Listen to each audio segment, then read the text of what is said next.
Dan selanjutnya ini untuk pengukuran kinerja keuangan, ada EVA, MFA, dan CFA.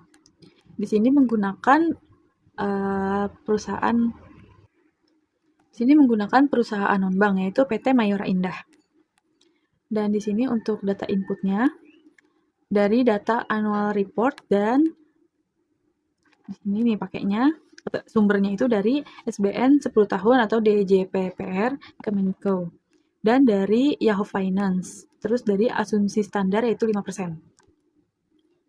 Dan di sini untuk contohnya 2020 ada risk free rate. Untuk risk free rate-nya itu ada di angka 4,25, dan untuk beta Yahoo Finance-nya itu ada di minus 32,00, dan untuk market risk premium-nya itu ada di 5,00.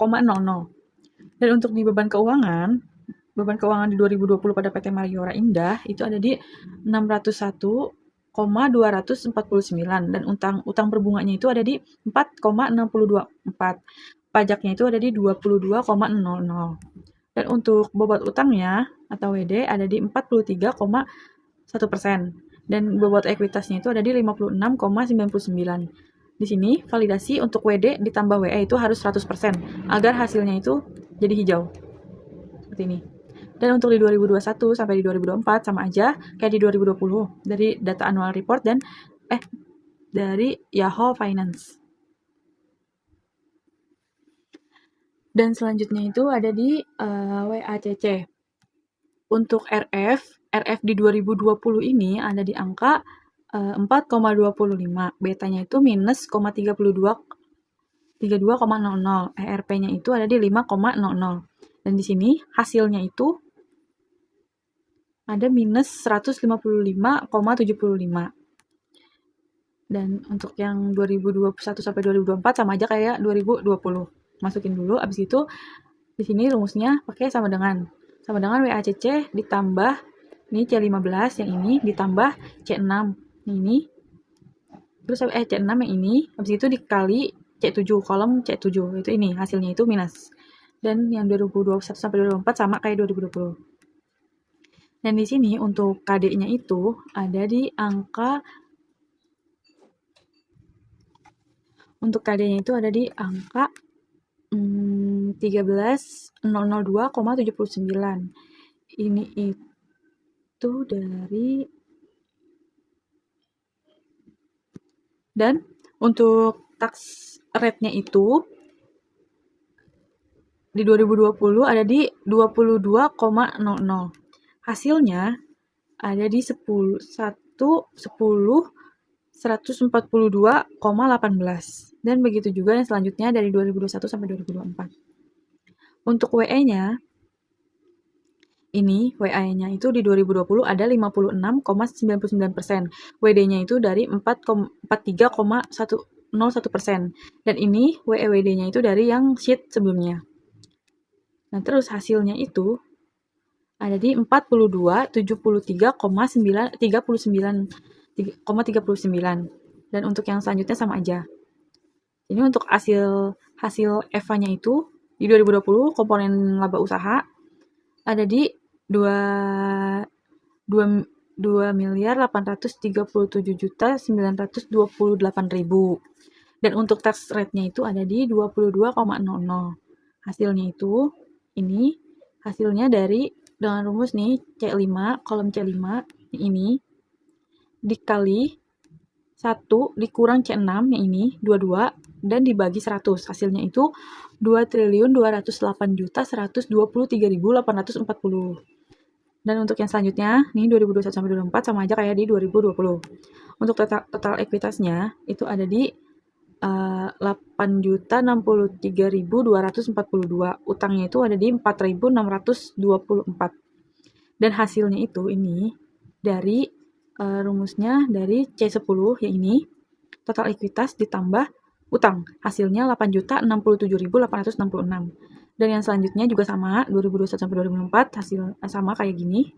Rumusnya kayak 2020 dan hasilnya itu kayak gini. 2021 9.380.834 dan untuk 2022 9.368.319. Dan untuk 2022 itu hasilnya 10.965.031.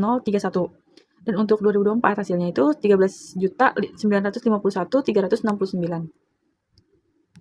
Dan yang ini untuk capital charge and EVA ini itu dari sheet yang sebelumnya juga, hasilnya itu 400 di 4273,39. Dan yang bawahnya itu ini 344.771.216,61. Ini hasilnya itu dari yang kolom C7 yang ini total ini. Dari total NOPAT ini, net operating profit after tax ini itu. Dan dikurang yang C16 ini. Hasilnya itu ada di 2.279.068.783.39. Dan sama aja gini caranya dari 2021 sampai 2024 kayak 2020. Dan di sini ada grafik. Nah, grafiknya ini hasil di sini hasil dari tabel yang ini. Nah, selanjutnya untuk sheet MFA, yang MFA-nya itu untuk harga penutupan di 31 Desember 2020 ada di 3.310. Ini. Dan modal sahamnya itu ada di 4.953. Terus market cap-nya ini ada di 328.905. Terus total ekuitasnya ada di 120.889. Dan ini untuk totalnya itu rumusnya dari C6 ini dikurang C7. Nah ini. Hasilnya 208,016. Dan yang ini sama aja caranya kayak di 2020. Untuk di 2021 hasilnya itu 255,412. Dan di 2022 itu hasilnya 222,221. 2023 hasilnya 234,994. Dan di 2024 hasilnya itu 105,968. Dan ini perbandingan EVA dan F versus MFA-nya itu di 2020 kayak gini. Ini itu dari sheet EVA dan dari sheet MFA. Jadi hasilnya itu angkanya segini. Dan selanjutnya untuk sheet yang sensitivity-nya itu ini ada WACC di minus 3%. WACC barunya itu ada di 36,69,63%. Untuk ininya capital charge yang barunya itu ada di 511.963.635.098. Untuk yang EVA barunya itu ada di 2.443.240.263.388.18. Dan untuk di ininya hasil selisih EVA-nya itu dari rumusnya itu dari yang ini E9 terus dikurang C3. C3-nya itu yang ini, dikurang yang ini. Hasilnya itu dari 418.541,07. Selisih EVA-nya itu ada di 0,0% dan hasil interpretasinya itu positif. Begitu juga yang lainnya ini. Jadi contohnya itu satu pakai yang ini. Dan begitu juga seterusnya.